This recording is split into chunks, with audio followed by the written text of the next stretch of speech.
আসসালামু আলাইকুম ওয়া রাহমাতুল্লাহি ওয়া বারাকাতুহু। ওয়া আলাইকুম আসসালাম ওয়া রাহমাতুল্লাহি ওয়া বারাকাতুহু। ইন্নাল হামদালিল্লাহ আলহামদুলিল্লাহি নাহমাদুহু ওয়া নাস্তাঈনুহু ওয়া নাস্তাগফিরুহু ওয়া নাউযু বিল্লাহি মিন শুরুরি আনফুসিনা ওয়া মিন সাইয়্যাতি আ'মালিনা। من يهده الله فلا مضل له ومن يضلله فلا هادي له ونشهد أن لا إله إلا الله وحده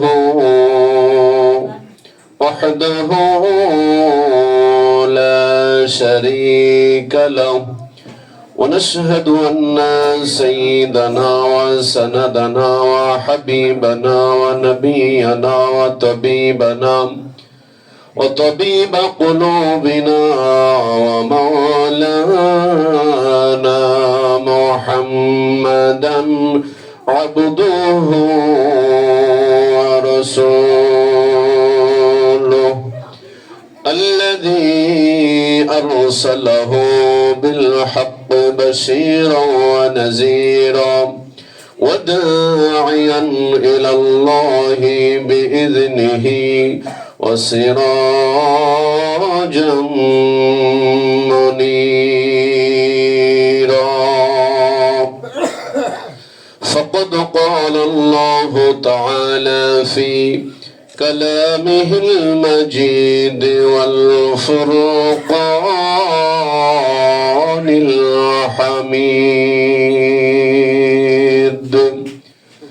أعوذ بالله من الشيطان الرجيم. بسم الله الرحمن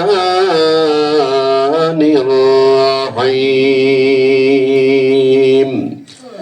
يا أيها الذين آمنوا اتقوا الله حق تقاته ولا تموتن إلا وأنتم مسلمون.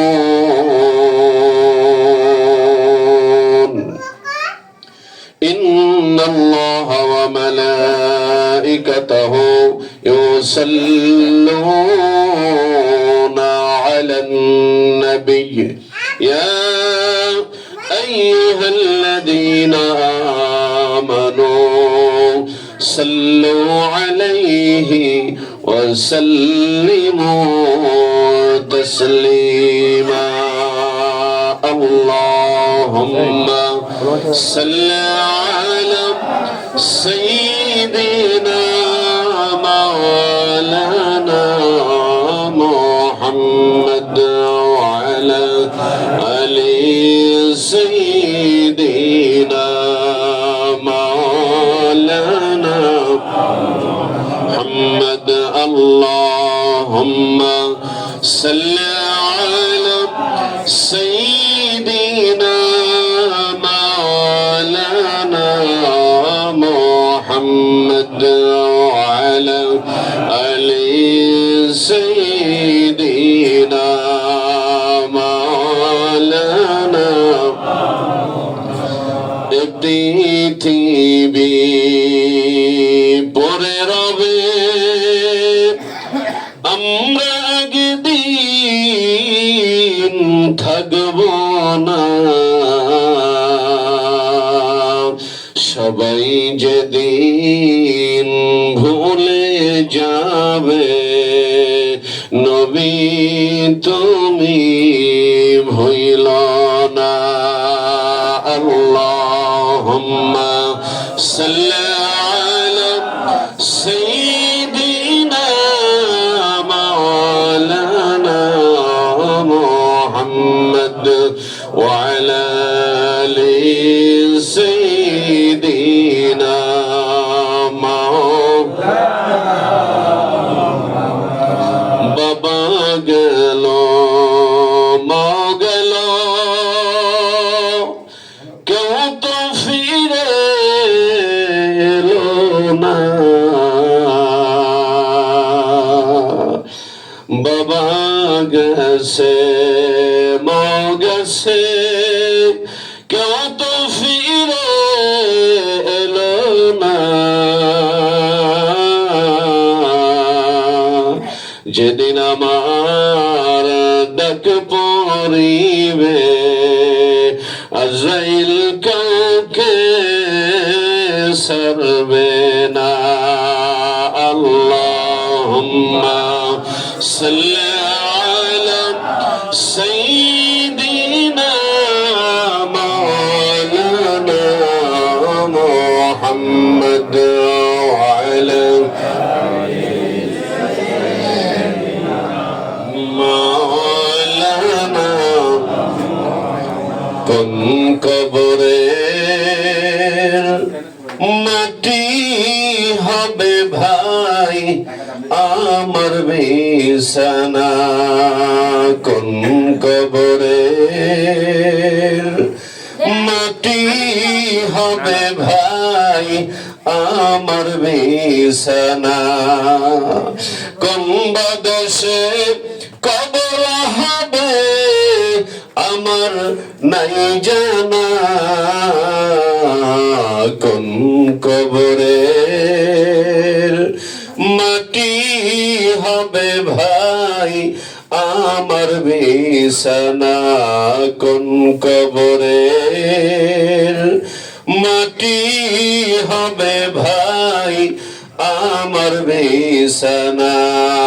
লা ইলাহা ইল্লাল্লাহ, লা ইলাহা ইল্লাল্লাহ, লা ইলাহা ইল্লাল্লাহ, লা ইলাহা ইল্লাল্লাহ, লা ইলাহা ইল্লাল্লাহ মুহাম্মাদুর রাসূলুল্লাহ সাল্লাল্লাহু আলাইহি ওয়াসাল্লাম। আজকের এই দোয়ার মাহফিলের সম্মানিত সভাপতি, সম্মানিত সেক্রেটারি, ইমাম সাহেব সহ আশিকিন জাকিরিন, ধর্মপ্রাণ, দিনদার মুহিব্বিন ভাইরা, বাবাজিরা, সম্মানিত যুবক বন্ধুরা, ছোট কচিকাচারা, বিশেষ করে উপস্থিত আছেন আমার আগে যিনি কথা বলেছেন, আপনাদের এলাকার কৃতি সন্তান জনাব হযরতুল আল্লাম আবুল হাসান সাহেব মুদ্দাজিলুল আলী। অত্যন্ত জ্ঞানগর্ভ কথা এবং নসিহত উনি করতেছিলেন। সময়ের স্বল্পতার কারণে আরো বিস্তারিত আলাপ আলোচনা হযরত করতে পারেননি। তো সকলকেই আমার অন্তরের গভীরতম স্থান থেকে সম্মান, শ্রদ্ধা, ভালোবাসা জানাই। নতুন যে ভাইয়েরা আছেন আমাদের দরবার শরীফের পক্ষ থেকে বিশ্ব ইজতেমাকে সামনে করে আমাদের শায়েখের পক্ষ থেকে আপনাদের সকলকেই অভিনন্দন জ্ঞাপন করছি। আসুন আল্লাহ পাকের দরবারে শুকরিয়া আদায় করি, যিনি আজকে আমাদের এই কালীগঞ্জের তরিকার ইমাম, যার অক্লান্ত পরিশ্রম চলছে, আমাদের জাকির ভাইয়ের আব্বার জন্য দোয়ার আয়োজন, কিছুদিন আগে আমাদের সেক্রেটারি সাহেব আক্তার ভাইয়ের মা ইন্তেকাল করেছেন, আরো অনেকেই, অনেক ভাই, অনেক বোন, অনেকের বাবা মা চলে গেছেন, সকলের জন্যই আজকে দোয়া হবে ইনশাআল্লাহ। তো এমন একটি মহতী মাহফিলে আল্লাহ পাক আমাকে আপনাকে হাজির করেছেন। নতুন কিছু ভাইয়েরা আছেন, আমরা কিছু ভালো কাজ করার পরে আল্লাহর কাছে চাবো। এই যে আমরা দুরূদ পড়ি, জিকির করি, কিছু আলাপ আলোচনা করি, এগুলো কিছু ভালো আমল। আল্লাহর কাছে বলবো যে আল্লাহ আমরা কিছু ভালো আমল করেছি, এই ভালো আমলগুলোকে ওসিলা করে আমাদের এই চাহিদাগুলো তুমি পূরণ করো। আর এখানে আমরা যারা আছি, আমরা অবশ্যই নিজেকে ইমানদার মুসলিম দাবি করি, তাই না? তো আল্লাহ যদি আবু জাহেলের কথা শোনেন, আল্লাহ যদি নমরুদের কথা শোনেন, আল্লাহ যদি ফেরাউনের কথা শোনেন, আল্লাহ যদি ইহুদি নাসারাদেরকে খাইতে দেন, খাদ্য দেন, বাতাস দেন, আল্লাহ আমরা মুসলমান, আমাদের কথা বুঝি আল্লাহ শুনবেন না? অবশ্যই শুনবেন। এই বিশ্বাস, এই আকীদা, এই ইয়াকিন প্রত্যেকটা ইমানদার নরনারীকে থাকতে হবে। যে অবশ্যই আল্লাহ আমার কথা শুনবেন। এই ইয়াকিন নিয়ে যদি আমরা আগাইতে পারি আর আল্লাহর কাছে যদি সাহায্য চাই, দেখা যাবে আসলেও মানুষ একদিন মানুষ হতে পারবে। আল্লাহ পাক এই মহতি মাহফিলে আমি আসলে মূলত ভালোবাসার টানে আজকের এই দোয়ার মাহফিলে শরীক হয়েছি। ভালোবাসার তো কোনো আদান প্রদান হয় না, ভালোবাসা ভালোবাসাই। আশেকে রাসূল হযরত বিলাল ভালোবাসছিলেন নবীকে, দেখতে ভালো ছিলেন না, অথচ নবী আমার সোনার নবী ছিলেন, সোনার মানুষ ছিলেন। বিলালের কিছুই ছিল না। এই আশেকের তো কোনো ভালোবাসার আদান প্রদান টাকা পয়সা দিয়ে দুনিয়ার কোনো হিসাব করতে গেলে মিলবে না। সুনামউদ্দিন পাগলা দরবারে একজন পাগল ছিল, মারা গেছে। শাহেকের অত্যন্ত আশেক পাগল ছিল। আমাদের এই জাফর পাগলা ফরিদপুরের, ওই যে জিকিরের মাঝে লাফায় দেখছেন তো, হ্যাঁ হ্যাঁ এই চিকুন করে এরা পাগল, আরো কত আশেক পাগল। এদের ভালোবাসার কোন আদান প্রদান ভালোবাসা দিয়েই হয়। আজকে মূলত আমি ভালোবাসার টানেই এখানে আসছি। আমি সেক্রেটারি ফোনও দিতাম, আমি এসে জিজ্ঞাসা করছি ভাইকে আসবে নাকি, ওই যে সভাপতি বললাম একটু ফোন দেন। তো সব মিলেই অনেকদিন পরে আসা হইলেও মনের কোনো কমতি নাই। আল্লাহ পাক আমার মতো ছোট মানুষকে এই যোগ্য আলেমে দ্বীনের সামনে, আপনাদের মতো ভালো মানুষের সামনে হাজির করেছেন। আসুন আমি সহ আমরা সকলে আল্লাহর দরবারে শুকরিয়া আদায় করি, বলি আলহামদুলিল্লাহ। আলহামদুলিল্লাহ। বিশ্ব মানবতার মহান দিশারি জনাবে মুহাম্মদ রাসূলুল্লাহ সাল্লাল্লাহু আলাইহি সাল্লামের রওজায়ে আতহারে অগণিত দরুদ ও সালাম আমরা সকলেই পড়ছি সাল্লাল্লাহু আলাইহি ওয়াসাল্লাম। আজকে তো দোয়ার মাহফিল, স্টেজে ওয়াজ হয়, আজকে দোয়ার মাহফিলে দোয়া হবে। দু একটা গজল গাওয়ার নিয়ত করছিলাম, মাসুম ভাইয়ের কণ্ঠে শুনছি একটা, আর আমাদের ভাতিজার কণ্ঠে একটা শুনলাম, তো গজল তো হয়েই গেছে। তো আশেক পাগলের খোরাক কিন্তু শুধু ওয়াজ না, মাঝে মাঝে কিছু এই ইসলামী সঙ্গীত, এর মধ্যে অনেক দিনের নির্যাস রয়ে গেছে। দাদা হুজুর কেবলা তার লিখিত কিতাবের মধ্যে, তারানাই জান্নাত কিতাবের মধ্যে কত কথাগুলো বলেছেন, উচ্চাঙ্গের কথাগুলো সেখানে মানে স্বর্ণাক্ষরে লিখে গিয়েছেন, যেটা আমরা যারা মুরিদ আছি আমাদের ঈমান কিন্তু বেড়ে যায় ওগুলো পড়লে। দাদা হুজুর কেবলা মহাভাবনা কিতাব লিখেছেন, এই যে মহাস্বপ্ন যে কিতাবগুলো লিখেছেন, এগুলো তো অনেক উচ্চাঙ্গের কথাগুলো। মানুষ জ্ঞান আহরণ করে, মানুষ জ্ঞান আহরণ করে আমরা তো আসলে জ্ঞান আহরণ করতে পারি না।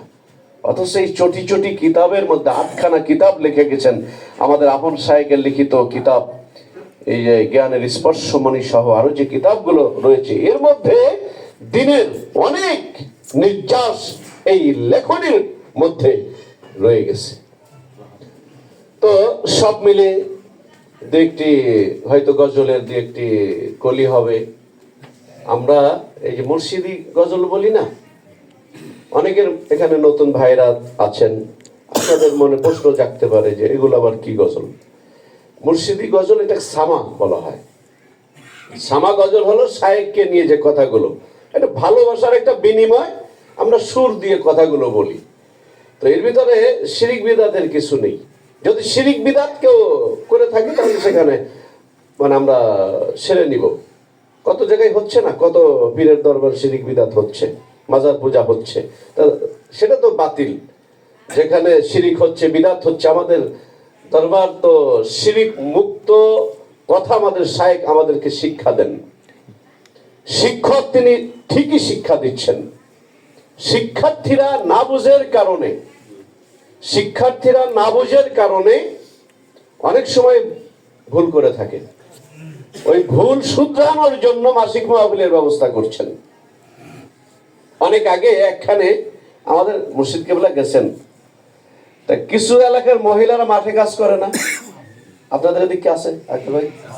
গ্রামগঞ্জে, শহরে তো আর হয় না এগুলো কি, হ্যাঁ গ্রামগঞ্জে হয়। তারা পর্দা পুশিদা বোঝে না, তারা মাঠে কাজ করে দিন ভরে, গরু ছাগল মাঠে, এরপরে ধান লাগাইতেছে, ধান কাটতেছে, পাট কাটতেছে মহিলারা। তো শুনছে যে মানিকগঞ্জের পিসাব আসবে, সবাই মোটামুটি, তারা তো পর্দা বোঝে না, যখন শুনছে পিসাব আইছে তো মুর্শিদ কেবলা আসলে তো মোটামুটি পর্দা দিয়ে সুন্দর করে একটা ব্যবস্থা করছে। আর ওই সব মহিলারা বলছে সব পিঠ দেখে আসি আগে, সব ওই কাশি টাশি রাইখে পিঠ দেখতে আইসে দেখে সব পর্দা পর্দা করতে আমরা আসলাম মাঠের কাজ করিয়া পর্দাটা এই কাপড়টা নাই রাখছে, কাপড় টাপড় সব ছিঁড়ে মুর্শিদ কেবলাকে তাড়াতাড়ি আপনারা এগুলো ঠিক করেন। অচমকা চলে আসছে, পিঠ দেখতে আইসে। এখন এটা শুদ্ধানোর জন্য দেখেন, পর্দা ফরজ যখন হয়েছে, পর্দার বিধান যখন ফরজ হয়েছে, আগেই তো পর্দার বিধান ফরজ হয় নাই, আগেই তো নামাজ ফরজ হয় নাই, আগেই তো যাকাত ফরজ হয় নাই। আগে মানুষকে কালিমা লা ইলাহা ইল্লাল্লাহ তালকিন দিয়েছেন নবীজি, যে তোমরা এই কালিমাটা বিশ্বাস করো, এই কালিমাটা পড়ো, আল্লাহ যে একজন আছেন এটা তোমরা মানো। মান ক্বালা লা ইলাহা ইল্লাল্লাহ ফাদাখালাল জান্নাহ, যে একবার বলবে লা ইলাহা ইল্লাল্লাহ সে জান্নাতে যাবে। এখন এটা কোন বলা? লা ইলাহা ইল্লাল্লাহ মুহাম্মদ রাসূলুল্লাহ, এটা তো অন্য ধর্মের মানুষও তো জানে না? জিজ্ঞাসা করেন, এখনই যা জিজ্ঞাসা করেন যে কালিমাটা কত, ও বলবে লা ইলাহা ইল্লাল্লাহ মুহাম্মদ রাসূলুল্লাহ। তার মানে এটা এই যে জবানের বলা না, এটা জবান দিয়ে বললেই সে জান্নাতে যাবে, বিষয়টা এরকম না। এর গুরুত্ব বোঝানো হয়েছে যে লা ইলাহা ইল্লাল্লাহু মুহাম্মাদুর রাসূলুল্লাহ সাল্লাল্লাহু আলাইহি ওয়াসাল্লাম, এর নির্যাস যদি কেউ খুঁজে আর সেইভাবে যদি তার জীবনটা বাস্তবায়ন করে, অবশ্যই নবী আমার বলেছে ফাদাখালাল জান্নাহ, অবশ্যই সেই লোকটা জান্নাতবাসী হয়ে যাবে। সুবহানাল্লাহ। এইজন্য নবী আগে দ্বীনের তালিম দিয়েছেন। এই যে ঘরোয়া পরিবেশে আমার মনে পড়ছে, আরে নবীজি এইভাবে মানুষকে ডেকে ডেকে, আগেই তো হাজার হাজার মানুষ হয় নাই, মানুষ আমরা ভালো বলতে পারবেন আমাদের চাইতে, আগেই তো শত শত মানুষ হয় নাই, 2 জন 5 জন 10 জন 20 জন, এইভাবে আস্তে আস্তে দিনের প্রচার প্রসারতা লাভ পেয়েছে। তো যখন একটা পর্যায়ে চলে এসেছে, তখন নামাজ ফরজ করেছেন আল্লাহ, নেশা হারাম করেছেন, মদ হারাম করেছেন, পর্দা ফরজ করেছেন। আইয়ামে জাহিলিয়ার যুগে মানুষ কিছুই বুঝতো না, ভালো কি মন্দ কি কিচ্ছু বুঝতো না, এতিমের সম্পদ লুণ্ঠন করত, ভাইয়ে ভাইয়ে দ্বন্দ্ব ছিল, কে কাকে বিবাহ করবে এর কোনো শরীয়ত ছিল না।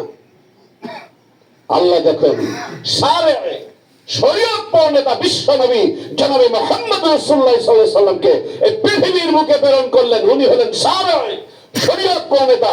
আল্লাহর নবী যেটাকে হা বলেছেন হালাল হয়ে গেছে, যেটা না বলেছেন মুহূর্তের মধ্যে, সঙ্গে সঙ্গে সেকেন্ডের মধ্যেই সেটা হারাম হয়ে গেছে। নবীজি এইভাবে দিনের তালিম দিয়েছেন।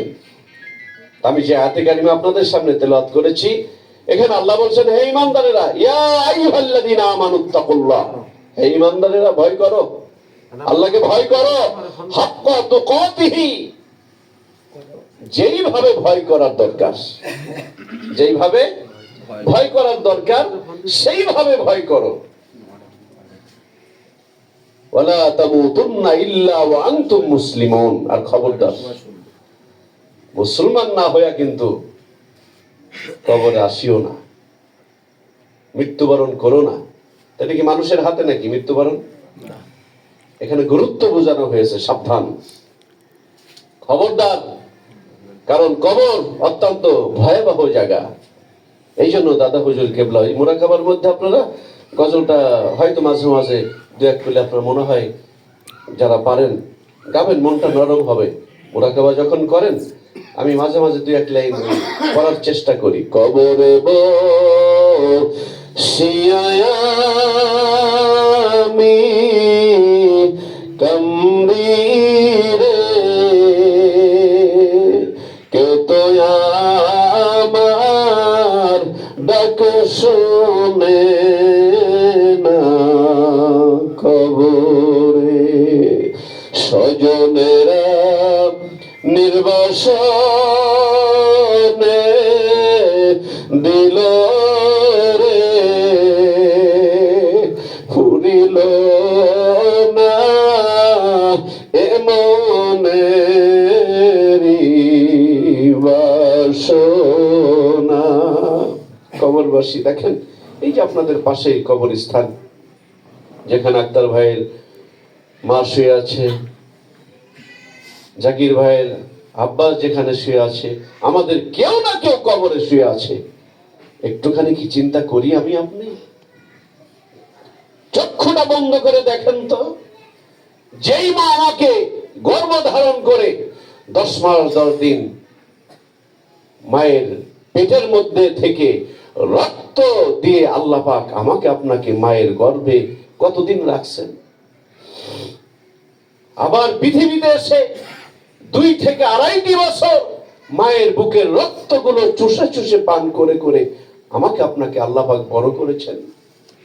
নিজের পিতা সন্তানের সুখের জন্য কোনোদিন ভালো একটা পোশাক পরেন নাই, ভালো একটা খাদ্য সামনে আসছে, বলছে না ছেলেকে দিয়েছে মেয়েকে দিয়েছে, ওই বাবা ওই মা অন্ধকার কবরে কোন অবস্থায় আছে একটাবার কি আমার আপনার আল্লাহর কাছে এটা জানার দরকার ছিল না? যে আল্লাহ আমার মাকে আমার বাবাকে তুমি কোন অবস্থায় রেখেছো? এই জন্য আল্লাহর ওলিরা তাদের খানকা, তাদের দরবারে, তাদের সহবতে গেলে এই আমলগুলো শিক্ষা দেয়, প্র্যাকটিক্যালি শিক্ষা দেয় যে বাবা মা হলো তোমার জীবনের সবচেয়ে বড় পীর। আমার মুর্শিদ কেবলা এই কথাটা অসংখ্যবার বলেছেন, যারা আমার কাছে বায়াত হয়েছে শোনো, আমি তোমাদের পীর। আমি তোমাদেরকে বলছি, যার যার যে সন্তানরা আছো আমার কাছে যারা বায়াত মুরিদ হয়েছো, তোমার জীবনের সবচেয়ে বড় পীর হলো তোমার মা। সুবহানাল্লাহ। মা তুমি এই ধরনের শ্রেষ্ঠ নিয়ামত, তোমারই পদতলে রয়েছে জান্নাত। এই মানুষ সবাই বলছেন না যে বাবা মাই তোমার জান্নাত, বাবা মাই তোমার জাহান্নাম। আমার ভাইরা, মানিকগঞ্জ দরবার শরীফের মসজিদের দক্ষিণ চত্বরে যিনি ঘুমিয়ে আছেন, অসংখ্য মানুষের কলবের মধ্যে আল্লাহর নামের জিকির তুলে দিয়েছেন, যেই জিকিরের কারণে লক্ষ লক্ষ মানুষের মাথায় আল্লাহর নবীর বড় একটি সুন্নাত টুপি উঠে গেছে। সুবহানাল্লাহ। দাদা হুজুর কেবলার কিতাবগুলো যার ঘরে আছে পড়ে দেখবেন, মাঝে মাঝে পড়বেন। আব্বা হুজুরের লিখিত কিতাব যার ঘরে আছে পড়ে পড়ে দেখবেন, ওইখানে আল্লাহর ওলিদের কথাগুলো কত সুন্দর করে আমাদের আপন শাইখ আর দাদা হুজুর কেবলার লিখিত কিতাবের মধ্যে তুলে ধরেছেন। আওয়াজ করে বলুন সুবহানাল্লাহ। মাসুম বিল্লাহ জিহাদি কোথায় বাড়ি? আমরিয়া। দাদা হুজুর কেবলা একদিন বলেছিলেন, ভেওয়া ছিলেন না, ভেওয়া উনি পড়ে গেছিলেন ভেওয়ার নিচে, যে ভেওয়ার নিচে পড়ে কি চাপটাই না তুমি আমারে দিছো। দরবারে মাসুম বিল্লাহ জিহাদিরে দাঁড় করে বলছিলেন, কোথায় মানিকগঞ্জ আর কোথায় আমরিয়া? আল্লাহর ওলির যারা প্রকৃত আল্লাহওয়ালা, যারা তিরমিজি শরীফের সিয়াসিত্তার কিতাবের মধ্যে তিরমিজি শরীফ একখানা কিতাব, এই কিতাবের মধ্যে আল্লাহর নবী ফরমান, যারা প্রকৃত হক্কানি আল্লাহওয়ালা, যারা যার সঙ্গে নবীর সম্পর্ক আছে, যার কলমের মধ্যে আল্লাহর ভয় রয়েছে, ওই আল্লাহওয়ালা ব্যক্তিরা ফেরেশতার নজর দিয়ে তারা দেখতে পারে। জোরে বলুন না সুবহানাল্লাহ। আমার আপনার দাদা হুজুর কেবলা সৈয়দ ইসহাক রাহমাতুল্লাহ আলাইহি থেকে এমন পাওয়ার নিয়ে এসেছিলেন, এমন কিছু বিশেষ বিশেষ পাওয়ার আমাদের দাদা হুজুর কেবলাকে দান করেছিলেন, যার কারণে এই আমরিয়ার জমিন থেকে গেলেন মাসুম বিল্লাহ জিহাদি সাহেব। উনি বললেন, ভেওয়ার নিচে পড়ে কি চাপটাই না তুমি আমারে দিছো, তুমি বুঝো খেলাটা কি? আজ পর্যন্ত আমি আপনার তো কিছু এরকম পাইলাম না।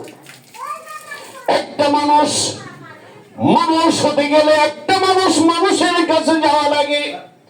আল্লাহ রাব্বুল আলামিন এই যে এই আয়াতের মধ্যে বলছেন, হে ঈমানদারেরা, ভয় করো, ভয় করার মতো ভয় করো। যেমন ভাবে একজন ঈমানদার একজন গোলাম তার মালিককে ভয় করার দরকার, তোমরা ঠিক সেইভাবে ভয় করো।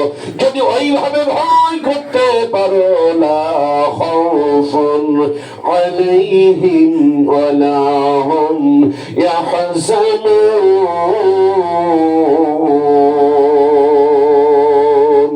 জোরে বলুন না সুবহানাল্লাহ। ভয় করার মতো যদি ভয় করতে পারো, তোমাদের কোনো ভয় থাকবে না, চিন্তা থাকবে না। ইহকালেও কোনো ভয় নাই, পরকালেও কোনো ভয় নাই। শুধু তাই না, তোমার নিজের কোনো চিন্তা থাকবে না। আব্বা মায়ের জন্য যদি হাত তুলে দোয়া করো, আমি আল্লাহ কবুল করব। হাসরের ময়দানে অনেক পিতা মাতা সন্তানের জন্য ধরা খেয়ে যাবে। অনেক পিতা মাতা সন্তানের জন্য ধরা খেয়ে যাবে, আবার অনেক পিতা মাতা সন্তানের জন্য নাজাত পেয়ে যাবে। কিভাবে? একটা সন্তান যদি গঠন করে যেতে পারি, ওই যে আমাদের শায়েখ বলেছেন, নিজের জন্য যাহা করো সেটা হয় পরের জন্য, পরের জন্য যাহা করো সেটা হয় তোমার নিজের জন্য। বলুন না সুবহানাল্লাহ। আজকে আমার নামাজ, আমার জিকির, আমার দান সদকা, আমার তাসবিহ তাহলিল আমার নাজাতের জন্য কতটুকু জরিয়া হবে জানি না। আমাদের শায়েখ বলেছেন, একটা মানুষকে আল্লাহর রাস্তায় ডাক দাও। ওই যে বিশ্ব ইজতেমা, একটা মানুষ আনো, আনলে কি হবে? ওই মানুষটা তালিম শুনবে। আমাদের শায়েখ তালিম দেন, ওই মানুষটা তালিম শুনবে। যখন নামাজে দাঁড়িয়ে যাবে লক্ষ লক্ষ মানুষ, আমাদের বিশ্ব ইজতেমায় এবছর আমরা আশা করছি প্রায় 50-60 লক্ষ মানুষ পুরুষ প্যান্ডেল হবে ইনশাআল্লাহ। আলহামদুলিল্লাহ। বেশিও হতে পারে, এটা আমার একটা পরিসংখ্যান। আর আমাদের শায়েখ বলেছেন কত মানুষ হবে এটা ধারণাই করা যাচ্ছে না। আলহামদুলিল্লাহ। তাহলে যেখানে 50 লক্ষ মানুষ একসাথে নামাজে দাঁড়াবে, নতুন একটা মানুষ যদি আপনি দাওয়াত করে নিয়ে যান, যেই মানুষটা জীবনেও 50 লাখ কেন 50 জন মানুষের সাথে নামাজ পড়ে নাই, 50 জন মানুষের সাথে নামাজ পড়ে নাই, এই লোকটা যদি আপনি 50 লাখও বাদ দেন, 20 লাখের সাথেই ধরেন যে 20 লাখের সাথে একটা নতুন ভাই সে নামাজে দাঁড়ায় গেল, হেদায়েত দিতে আল্লাহর কি খুব বেশি সময় লাগে? না। আল্লাহ যদি ইচ্ছা করে, না হারে এই বান্দাটা কত দূর থেকে কত আশা করে আমার বন্ধুর দরবারে আসছে, আজ লক্ষ লক্ষ মানুষের কাতারে দাঁড়ায় গেছে। আল্লাহ যদি ওই ভাইকে কবুল করে নেন, বন্ধুরা হাসরের ময়দানে ওই ভাইটা যদি আল্লাহর জান্নাতে চলে যায়, অন্তত যার সিলাই দরবারে গেছেন, আল্লাহর ওলির সহবতে গেছেন, ওই মানুষটা হাসরের ময়দানে ডাক দিয়ে বলবে, ভাই তোমাকে সাথে করে নিয়ে গেছিলাম, আজকে হয়তো তোমার আমল দ্বারা তুমি পার পেয়ে যাচ্ছ, আমার কোন আমলের দ্বারা আল্লাহর কাছে আমি ধরা খেয়ে গেছি, ভাই আজকে তুমি জান্নাতে চলে যাচ্ছ, আমারেও একটু নিয়ে যাও। বন্ধুরে হতে পারে ওই ভাইটা আমাকে সারা আপনাকে সারা আল্লাহর জান্নাতে যাবে না, হতে পারে না ভাই? পারে। এই জন্য আমার শায়েখ বলেছেন, নিজের জন্য যাহা করো সেটা হয় পরের জন্য, পরের জন্য যাহা করো সেটা হয় নিজের। ওই যে আমি আরেকজনকে নিয়ে গেছি, পরের জন্য করলাম, হাসরের ময়দান ওটা নিজের জন্য হতে পারে।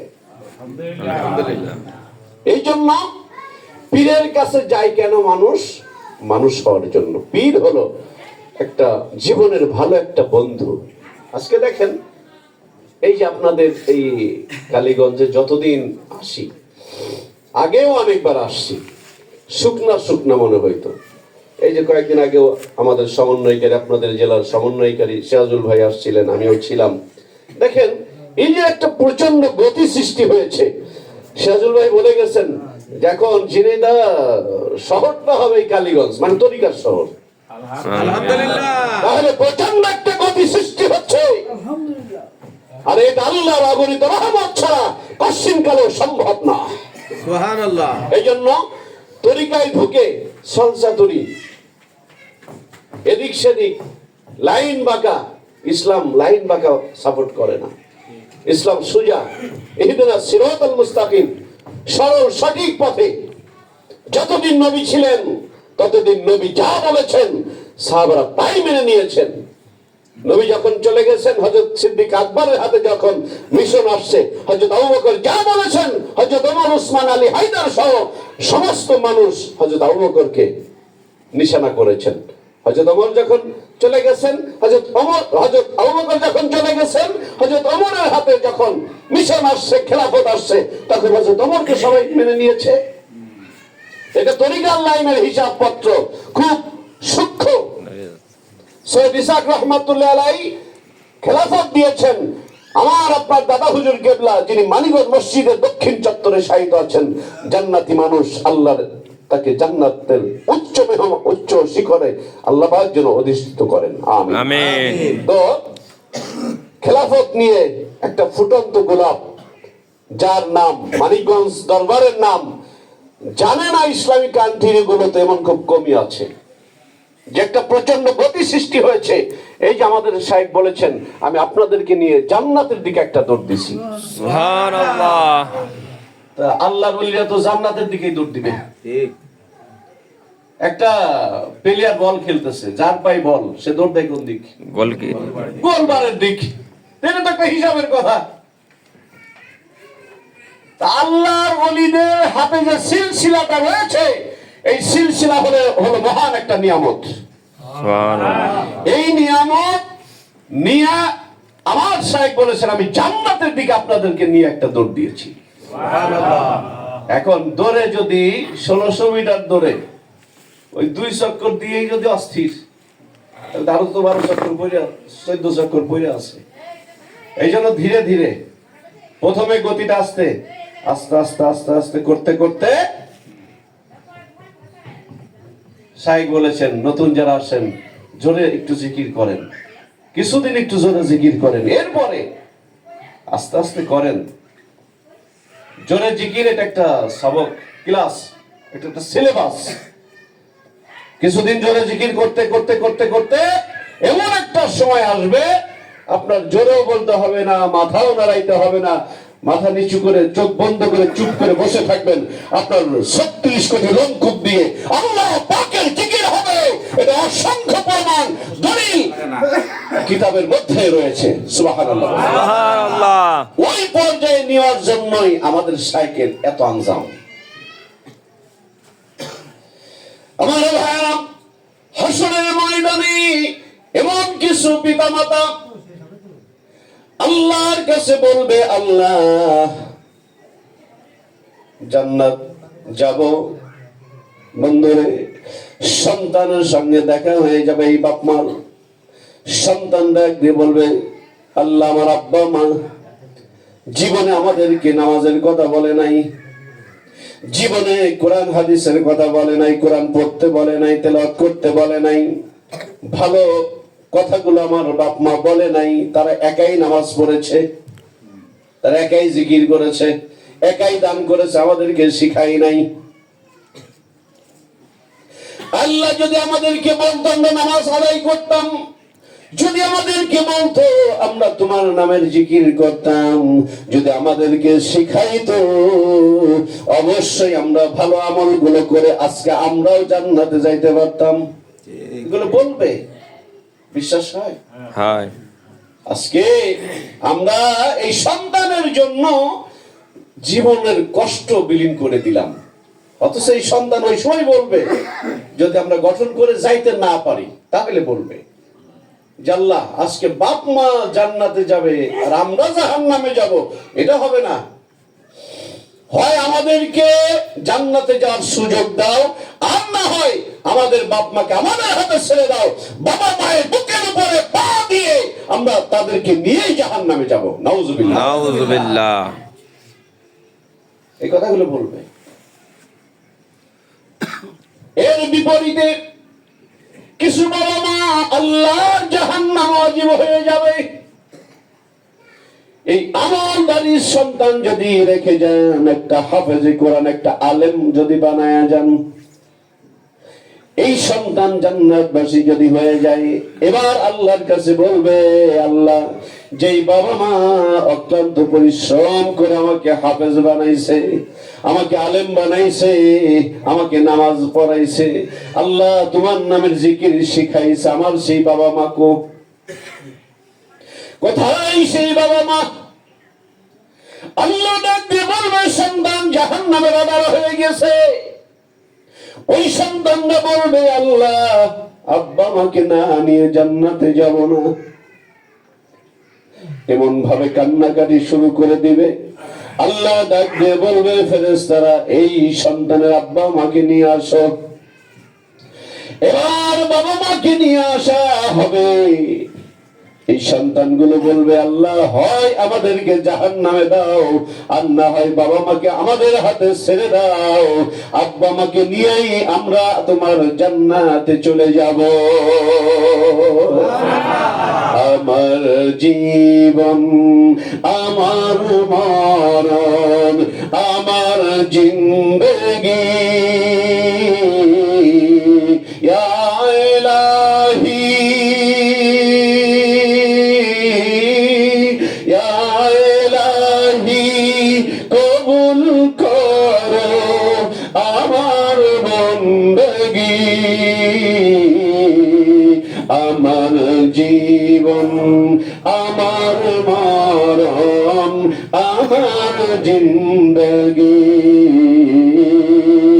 আমার জীবন, আমার মরণ, আমার জিন্দেগি।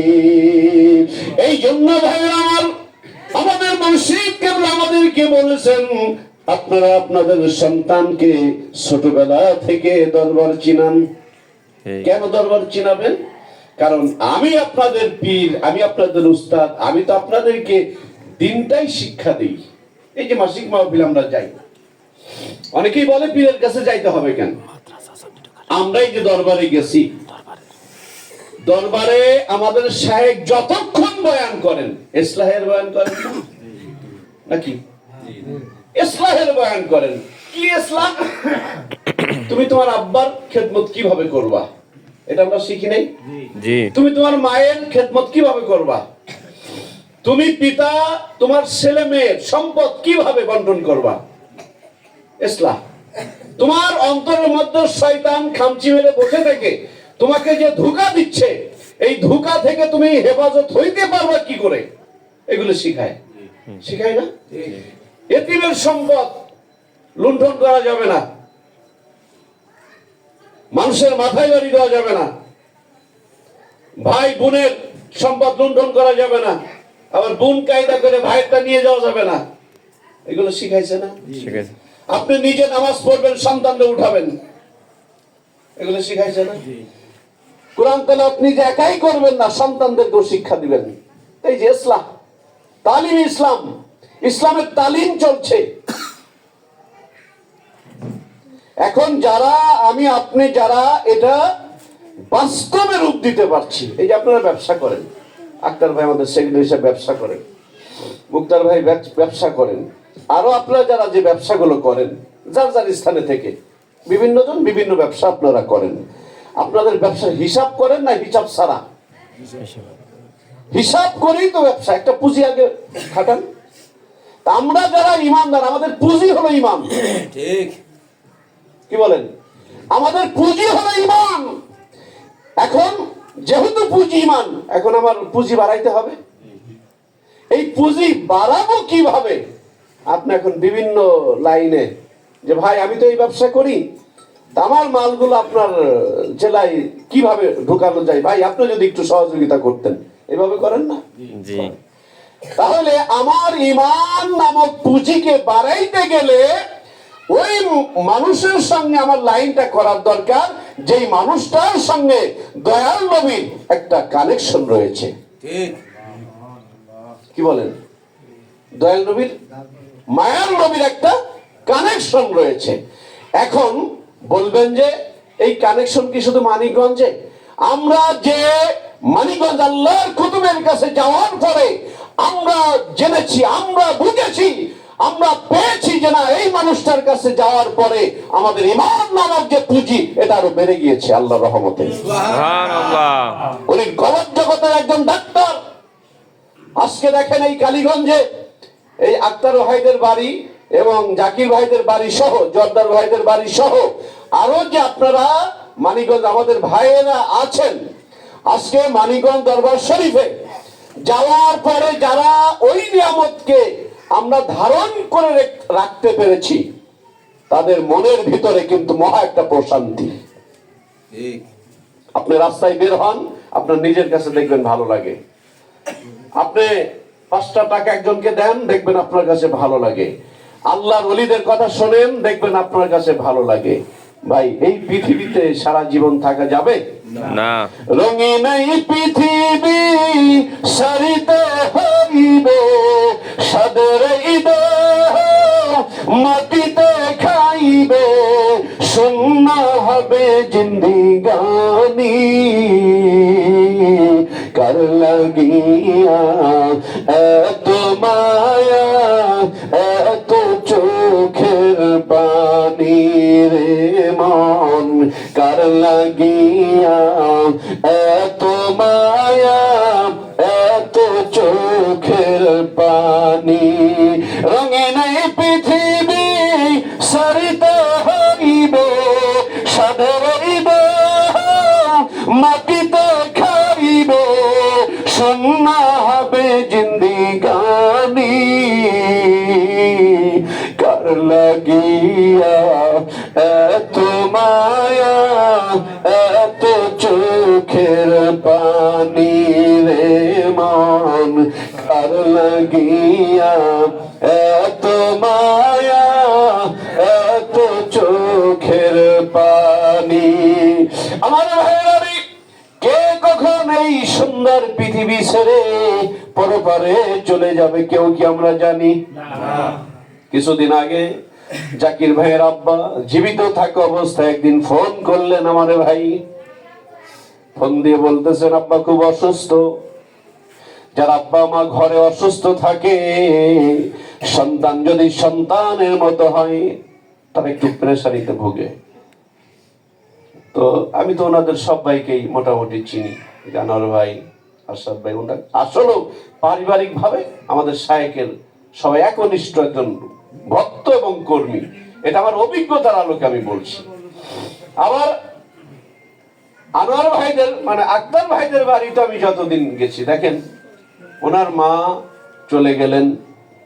আনোয়ার ভাই একদিন ফোন দিয়ে মানে কেঁদেই ফেললেন যে ভাই মা মারা গেছেন। তো ওই মুহূর্তে আমি ওনার সঙ্গে আর কি কথা বলবো।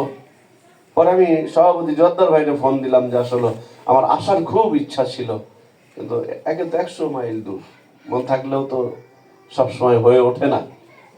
তো বন্ধুগণ, এরপরে আক্তার ভাইয়ের আরেকটা ভাই দেলোয়ার ভাই কিছুদিন আগে অসুস্থ। দেখেন এই যে সুন্দর পৃথিবীতে বাঁচার জন্য রাত 3টা বাজে, আমি তো ওই দিন ছিলাম, তো 3টা বাজে আনোয়ার ভাইরা, আমি কথা বলা বলি তো আমার ঘুম ভেঙে গেছে। কি ব্যাপার? তখন আমি তো ডাক দিয়ে আমি শুধু শুনতেছি, একবার মুক্তার ভাইয়ের কথা শুনি, একবার আনোয়ার ভাইয়ের কথা শুনি, আবার বন্ধুদের কথা শুনি ভিতরে। আমি তো দরজার খেয়ে দিয়ে শুয়ে আছি। তা আমি শুয়ে শুয়ে চিন্তা করছি, যারে দুনিয়া, এই তো দুনিয়া। হাসপাতাল থেকে বাড়িতে আনছে, আবার আসার পর অসুস্থ হয়ে গেছে। তাই মাঝে মাঝে খোঁজ খবর নেই, কেমন আছেন। জাকির ভাইয়ের সঙ্গে কথা হইলে আমি জিজ্ঞাসা করি আপনার পরিবারের লোকজন, অন্য ভাইয়েরা কেমন আছে।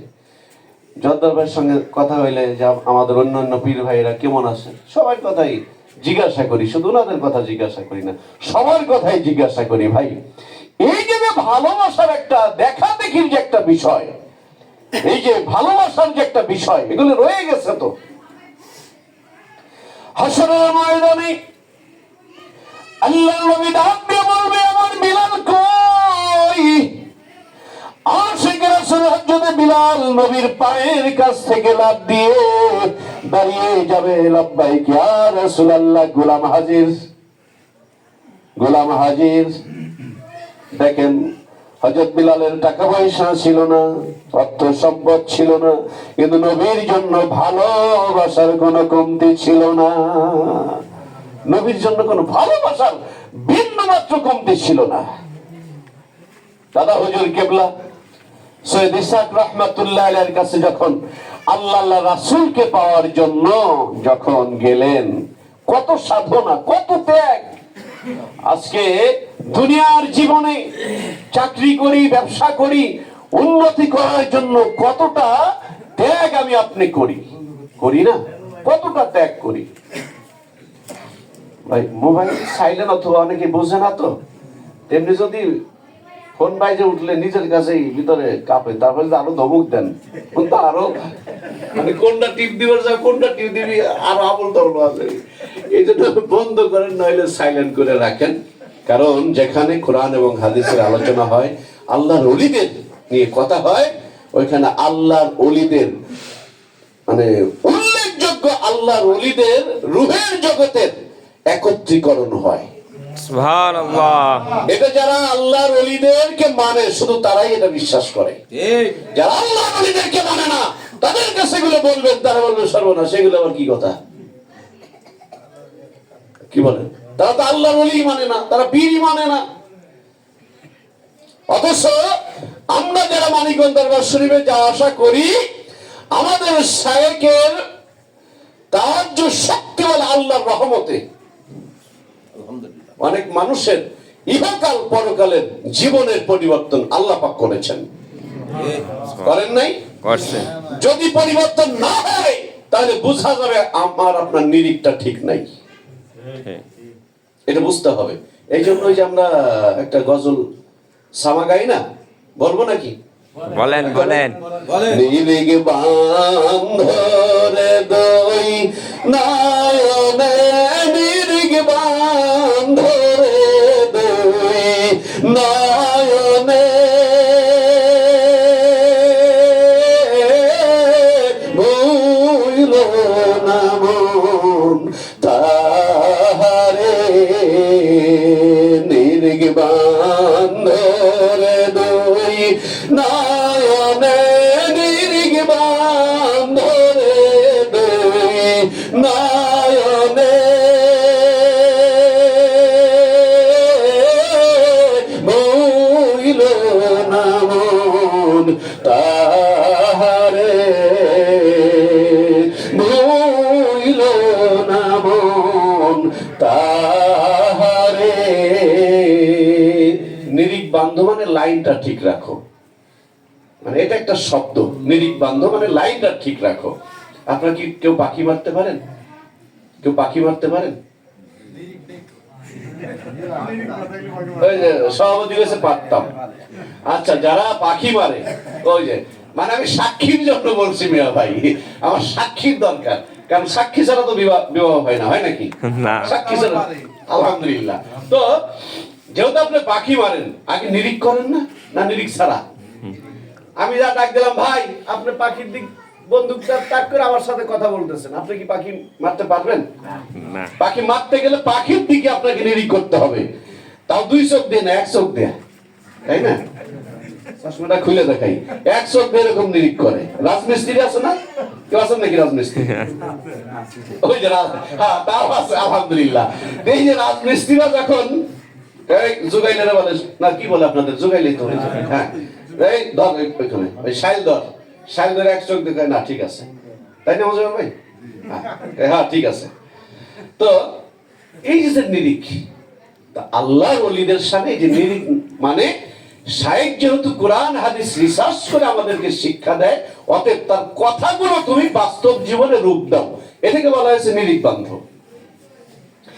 আগে মুর্শিদ কে মানো তুমি, নিজেকে চেনো, দেহ পাশ করে আনো।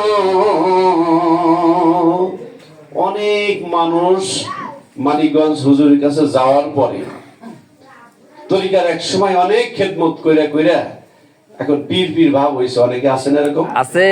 আপনাদের এদিকে নাই হয়তো, ও আপনাদের এদিকে আছে? আছে। ওরে সর্বনাশ। কিছু মানুষের কারণে ইসলামের চরম ক্ষতি হয়েছে, হয় নাই? হয়েছে। চরম ক্ষতি হয়েছে। আল্লাহ নবীর সময় এই মুনাফিকদের কারণে ইসলামের চরম ক্ষতি হয়েছে। তারাও টুপি মাথায় দিয়ে থাকতো, তাদের মুখেও দাড়ি ছিল, নবীর সাথেও মিশত। এদিকে গোপনে গোপনে পিন মাইরাকে দোষ আবু জাহেল কইতেছে আমি তো আপনার দলেই আছি। আবার ওদিক নবীর কাছে যা কইতেছে, নবী জিজ্ঞাসা করতে ওইখানে দেখলাম কার ওই কথা আনতে গেছিলাম, মানে এখানে এসে নবীরে বলতো আমি আপনার দলে, আর ওদিকে আইসা আবু জাহেল কইতেছে আমি আপনাদের দলে। এই সমস্ত মানুষ থেকে সাবধান, এই সকল মানুষ থেকে সাবধান হতে হবে। আপনার ব্যবসায়িক প্রতিষ্ঠানে আপনি বিশ্বস্ত একজন মানুষকে ক্যাশে বসান, বিশ্বস্ত একজন মানুষকে যদি ক্যাশে না বসান, আপনি পুঁজি যতই আনেন, বছর ঘুরলে দেখা যাবে আপনার লাল দালান বাড়ি করে দিছে। আপনি চিন্তা করুন, কি আপন শালার সুমন্দির বোর দেওয়ারের ছেলেরা আইনে বসাইলাম ক্যাশে, এখন বছর নাই ঘুরতে দেখি যে লাল দালান বাড়ি করে ফেলছে, তার মানে সে তার পুঁজি ঠিকই চাই নিছে। এই জন্য বিশ্বস্ত একজনকে ক্যাশে বসান, দেখবেন সফলতা মঞ্জিল মসজিদে পৌঁছাইতে পারবেন। আমরা পিঠ ধরেছি, আমাদের বিশ্বাসটা অর্জন সঠিক করতে হবে। যদি বিশ্বাস অর্জন সঠিকভাবে করতে পারি, আশা করা যায় আল্লাহর ওলি হইতে বস্তা বস্তা আমল লাগে না। আল্লাহ ওয়ালা হতে বস্তা বস্তা আমল লাগে না। ওই যে যারা ব্যবসা করেন, যারা ব্যবসা বোঝে, ওই দুই একবার সিস্টেম করে যদি বাগে ফেলতে পারে, দেখবেন যে উঠে গেছে। আর কেউ ব্যবসা বোঝে না, ও বছরের পর বছর শুধু না, কারণ ওর নিরিখটা ঠিক নাই। কি আছে। নিরিখটা, বুঝ শক্তিটা ঠিক নাই, বিধায় এলোমেলো হবে। এই জন্য ওই যে কথাগুলো লেখক এই কথাগুলো এইভাবে বলছেন, আপনার কথাগুলো আমাদেরকে মিলাইতে হবে। আগে মুর্শিদকে চেনো, মুর্শিদ মানে আমার শিক্ষক, আগে এই প্রতিষ্ঠানে ভর্তি হও।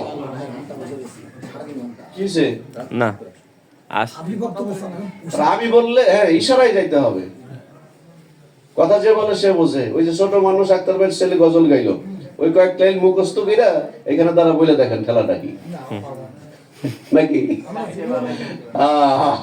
মাইকে যারা কথা বলে, ওই প্রথম অনেক আগে আমি যে মসজিদে এখন খুতবা দেই, তখন ছোট এক মুয়াজ্জিন আসছে নতুন, পাশে বসছি তো, জুমার সানি আজান দেয় না, মানে দ্বিতীয়বার যে আজান দেয়, এখন আজান দিয়ে দেখি আমি নড়তেছি, মানে ও আজান দিতেছে আমি নড়ি, পাশে বসা, আমি নড়ি কেন, নড়া বুঝতেছেন না, মানে আমি কাঁপতেছি, আর আমি চিন্তা করি কি আমি বসে আছি, আমি কাঁপি কেন, তা আমি খুঁজতেছি আমি কাঁপি কোন জায়গায়, এখন আমি কাঁপি না, পাশে যে মুয়াজ্জিন আজান দিতেছে ও কাঁপতেছে, ওই রকম কাঁপতে কাঁপতে এটা আমার শরীরে লাগতেছে, ওইটাই আমি কাঁপতেছি, আমি কি ও কাঁপে কেন। পরে তত ছোট দুষ্টামি করে পা ধরছি, আল্লাহ ও মনে হয় ভয়তে কাঁপতেছে। পরে দুই কাঁপতে কাঁপতে তো আজান দেওয়ার পরে বসলাম, কাঁপলি কেন, ভাই ভয়তে কাঁপছি, ভয়তে কাঁপছি। তো মানুষের সামনে কথা বলা এত সহজ নাকি? আমি কি উপর থেকে হিসাব করে আনছি যে কি কি কথা বলবো? না, এতে আল্লাহ পাক যে কথাগুলো বলে সেগুলোই হয়। আর আল্লাহর ওলিদের সহবত এটা অনেক পাওয়ারফুল একটা জিনিস, এটা একটা সুঘ্রাণ। এই সুঘ্রাণটা শশীনাথ হুজুর কেবলা বলতেন, এসকো আর মেসকো। এসকো এসকো কোনটা? জজবা। যাদেরকে জিকির করতে করতে একটা কোন কোন মানুষের হালাত হয় না, কেউ আবার দেখেন টিটকারি করে, তুমি করো, তোমার তো হয় না, আমার তো হয় না, কি বলেন, সবাই তো আর হয় না। এটা জিকির করতে করতে একটা পর্যায়ে যখন হয় একটা হালাত হয়। আর এটা হলো এসকো। আর মেসকো হলো সুঘ্রাণ। আপনার আতর নেন, সেন্ট নেন, আতর নিয়ে যদি বলেন যে এই ভালো করে ডাইকে রাখলাম, আতর বের হইস না, কিন্তু ও কি ভিতরে থাকবে না। আপনি যতদূর যাবেন ততদূর জ্ঞান ও দিতেই থাকবে। সুবহানাল্লাহ। তো আল্লাহর ওলিদের ধৈর্য শক্তিটা এইভাবে পাওয়ারফুল একটা জিনিস। এটা যেখানেই যাবেন আপনি জুব্বা পরে রাস্তায় বের হবেন, আপনাকে মানুষ সালাম দেবে, আসসালামু আলাইকুম হুজুর ভালো আছেন, কি বলেন? জি। আমার এই যে মনে করেন জোয়ারদার ভাই, সেক্রেটারি আক্তার ভাই সহ যাদের দাড়িগুলো একটু লম্বা লম্বা আছে, মাথায় টুপি মাসুম ভাই সহ যারা আছেন, আপনারা যদি 5 জন মানুষ রাস্তা দিয়ে জুব্বা গায়ে দিয়ে মাথায় টুপি রুমাল নিয়ে রাস্তায় বের হন, অপরিচিত একটা জায়গা ডাক্তার, তাই না? অপরিচিত একটা জায়গায় গেলে মানুষ বলবে 5 হুজুর মনে হয় 5 মুহাদ্দিস সবাইছে। আর মসজিদে ঢুকলে ইমাম সাহেব বলবে হুজুর আসল কোনটা? একজনের কাছে কানে কামের করে আপনার ভিতর বড় হুজুর কোনটা? কে আজকে সে নামাজ পড়াবে। ওই যে আমাদের ফরিদপুরে এক ভাই আছে, একটা গল্প শোনেন, মানে সুন্নাতের কত মর্যাদা, আমি ওই কথাটা বলার জন্য বলতেছি। তা 2 জনে গেছে এক মসজিদে। এখন একজন হলো যুবক, আগে ওই যে গান টান গাইতো, মানিকগঞ্জে যাওয়ার পর এখন আর ওগুলো বাদ দিয়ে দিছে, এখন দাঁড়িয়ে টুপি নামাজ কালাম ঠিকঠাক আছে আলহামদুলিল্লাহ। তার ও আগে গেলে পরে ইমাম সব দেখছে জুব্বা টুব্বা গাই দেওয়া, তো বলতেছে হুজুর তাহলে আপনি নামাজ পড়ান। আমার বলতেছে জিয়াদি ভাই যখন আমার কাছে নামাজ পড়ান আমার পায়জামা 1 সেকেন্ডে গরম হয়ে গেল।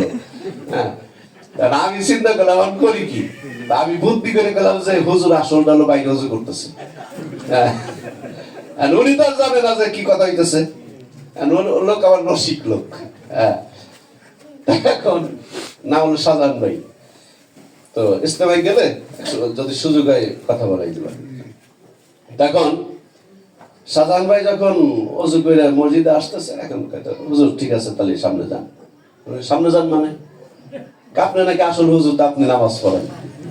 উনি ওর দিক চাইছে যে তুই এই কাম করছস, তুই এই কাম করছস, মানে ও যা জানে সাজান ভাই তাও জানে না। হ্যাঁ, 2 জনে একটা কি মুসিবতে পড়ছে। তো এই যে হুজুর যান, এটা কি উনাকে দেখে বলছে না এই সুন্নতি আমল দেখে বলছে? সুন্নতির লেবাস দেখে ভাবছে যে আসলে বড় বড় হুজুর, তো অনেক হুজুররাও কয় হুজুর সামনে যান। আমার কমিটিতে এক লোক গাজীর গান গাইতো, আল্লাহ পাক আমার ওসিলায় ওই লোকটা মানিকগঞ্জে যাওয়ার পরে গাজীর গান আর গায় না। এখন আমার কয় চাচা ভালো একটা বিপদে ফেলাইছিলেন।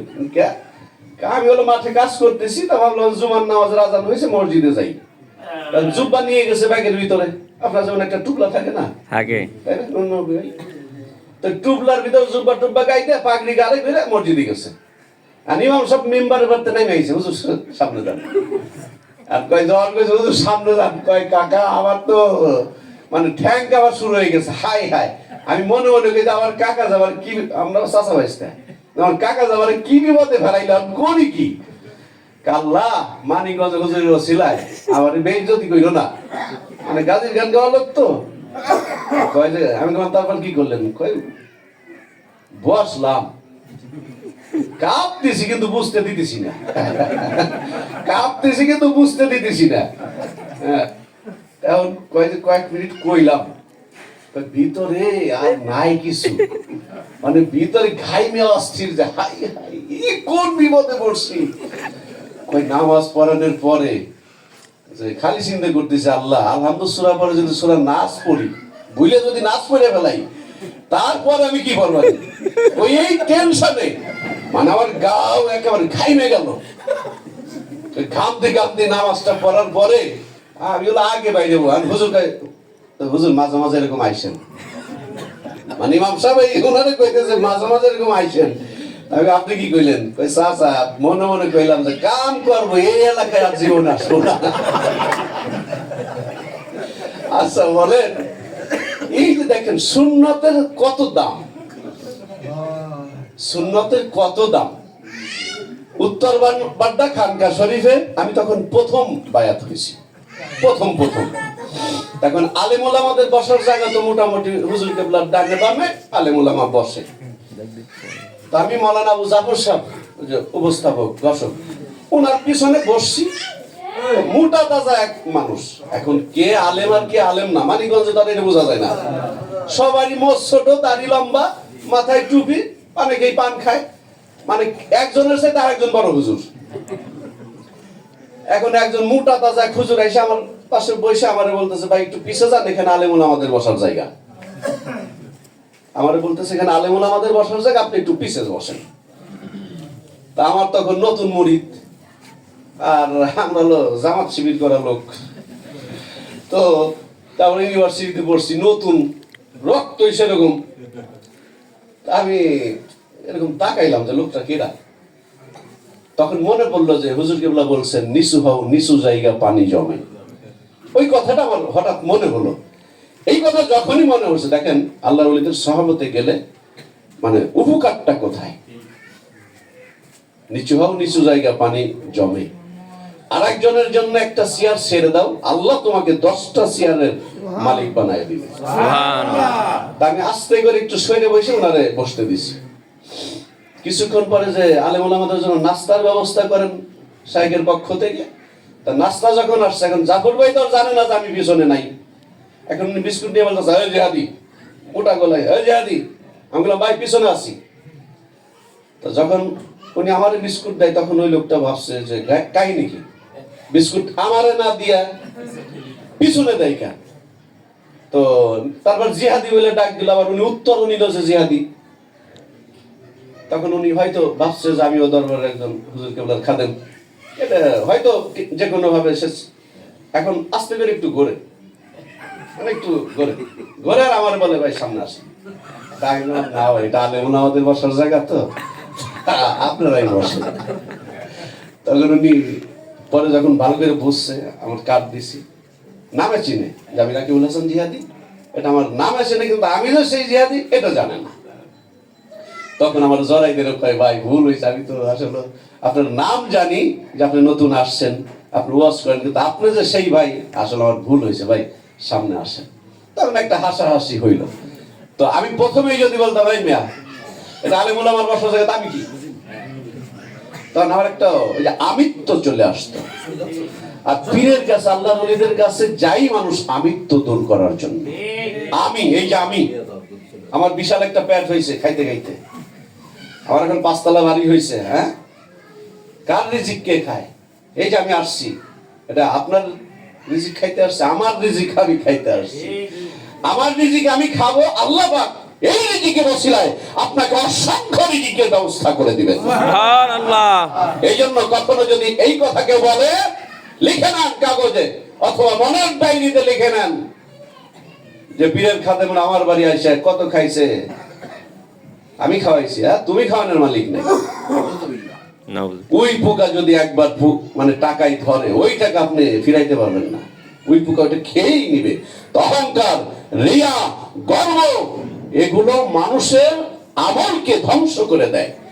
আর এই পরিশুদ্ধি করার জন্য আল্লাহর ওলিরা এই কলম জগতের ডাক্তার হিসেবে কাজ করে যায়। তারই ধারাবাহিকতায় আমার মসজিদের বলিষ্ঠ নেতৃত্বে এই যে বিশ্ব ইজতেমার আহ্বান করা হয়েছে। সুবহানাল্লাহ। কেন আহ্বান করা হয়েছে? মানুষ জানবে দিন কি, মানুষ বুঝবে ইসলাম কি, এবং সেই অনুপাতে আমল করবে। আমল করে নিজে আমল করবে, তার সন্তান, তার স্ত্রী পুত্র, আব্বা মা, তার অধীনস্থ সবাইকে আমলের জগতে ডুব দিয়ে আল্লাহ আল্লাহর রাসূলকে ভালোবেসে জান্নাতে পরবারে জান্নাতের সর্বোচ্চ স্থানে সে অধিষ্ঠিত হবে। সুবহানাল্লাহ। এই জন্য বলা হয়েছে, আগে মুর্শিদ কে মানো তুমি, নিজেকে চেনো, দেহ পাশ করে আনো, শৈবাহারে নকল মুর্শিদ দেবেন তোরে, ভুইল না মন তাহারে, নিদিগ বান্ধে দুই নয়নে, নিদিগ বান্ধে দুই নয়নে,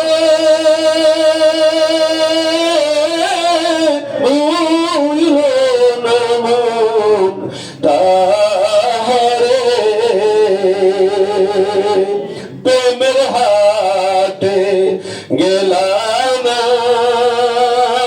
তুমি প্রেমিক চিনলা না, প্রেমের সৌদা করলা না, যে কইরাছে প্রেমের সৌদা অমর হইছে সংসারে, ভুইল না মন তারে, ভুইল না মন তারে। লা ইলাহা ইল্লাল্লাহ, লা ইলাহা ইল্লাল্লাহ, লা ইলাহা ইল্লাল্লাহ, লা ইলাহা ইল্লাল্লাহ, লা ইলাহা ইল্লাল্লাহ, লা ইলাহা ইল্লাল্লাহ, লা ইলাহা ইল্লাল্লাহ, লা ইলাহা ইল্লাল্লাহ, লা ইলাহা ইল্লাল্লাহ, লা ইলাহা ইল্লাল্লাহ, লা ইলাহা ইল্লাল্লাহ মুহাম্মাদুর রাসূলুল্লাহ সাল্লাল্লাহু আলাইহি ওয়াসাল্লাম। অল্প কয়েক মিনিটের মধ্যেই মোনাজাত হবে। পরিশেষে যে কথাটা আপনাদের জাস্ট মনে করাই দেই, যেহেতু এটা দোয়ার মাহফিল, বন্ধুরে আমার আব্বার জন্য আমার মায়ের জন্য আমি চাবো, আমি যে আল্লাহর কাছে চাবো, আমাকে নিজে আগে সেই চাওয়ার মতো একটা যোগ্যতা আমার হইতে হবে না? তাহলে নিজেকে আমাকে আগে সঠিক করতে হবে। এই জন্য লা ইলাহা ইল্লাল্লাহু মুহাম্মাদুর রাসূলুল্লাহ সাল্লাল্লাহু আলাইহি ওয়াসাল্লাম, এই কথাটা যে মানুষটা বিশ্বাস করবে তার উপরে 5 ওয়াক্ত নামাজ ফরজ।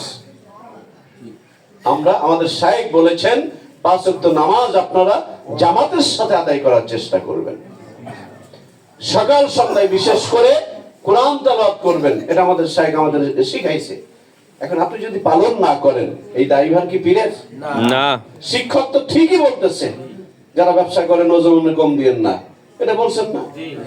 আপনি এক দোকান থেকে বাকি খায়া 10,000 বাজাই দিয়া এখন ঘুরে আর এক দোকানে যা বাকি খান, এরকম অভ্যাস আছে না? আমাদের শায়েখ বলছেন আমার মুরিদ এই কাজ করবেন না, বলছেন না? ব্যাংক থেকে কেউ লোন করবেন না আমার মুরিদ, এটা শায়েখ বলছেন। এখন তারপরেও তো লক্ষ লক্ষ মুরিদ করতেছে। উস্তাদ তো ঠিকই না করছে, আপনি তো ঠিকই করলেন, কি বলেন? তাহলে আমার নিরিখটা ঠিক নাই, আর নিরিখ ঠিক নাই বিধায় তালা বাড়লেও বরকত হবে না। কি বলেন? ভালো পোশাক আশাক পরবেন, আপনার বিল্ডিং 1 তলা 2 তলা 3 তলা হবে, কিন্তু বরকত হবে না। কারণ আল্লাহর ওলিদের সঙ্গে, আল্লাহর ওলিদের কাছে গেলে হয় ভালো হবে কপাল,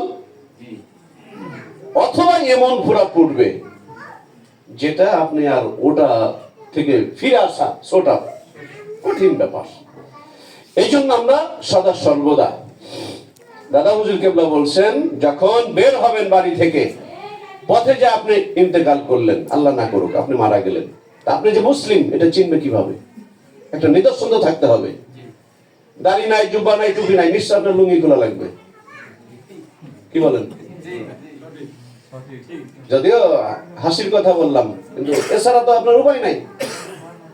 দাদা হুজুর কেবলা বলছে, একটা মানুষ মারা গেল, তার পকেটে হাতাবে, যদি তসবিটা পায় তাহলে বুঝবে লোকটা মুসলমান। যদি টিস্যু পেপার থাকে বুঝবে যে লোকটা মুসলমান।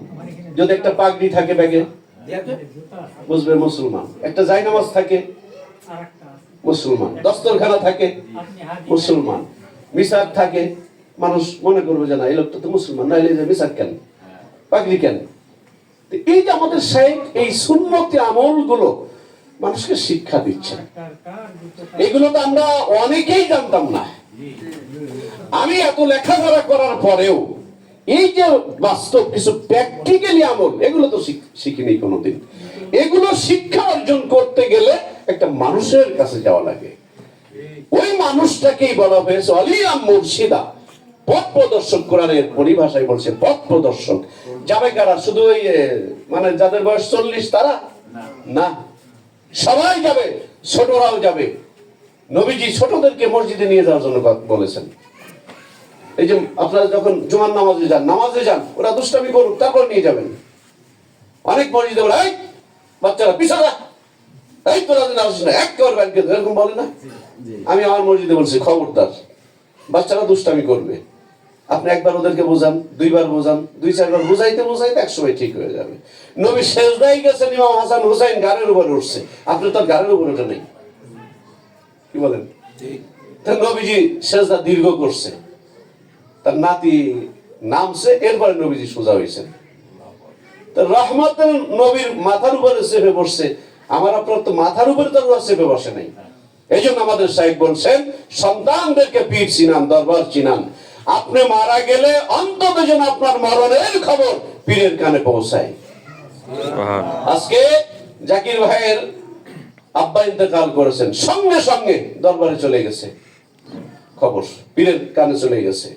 আক্তার ভাইয়ের মা ইন্তেকাল করেছেন, সঙ্গে সঙ্গে দরবারে চলে গেছে। এদিক সিরাজুল ভাই দিছে, আমিও দিছি, সাথে সাথে জানাই দিছি। তাহলে লাইনটা আসে বিদায় তো পীরের কানে গেছে। পীরের কানে গেলে সে দোয়া করে নাই?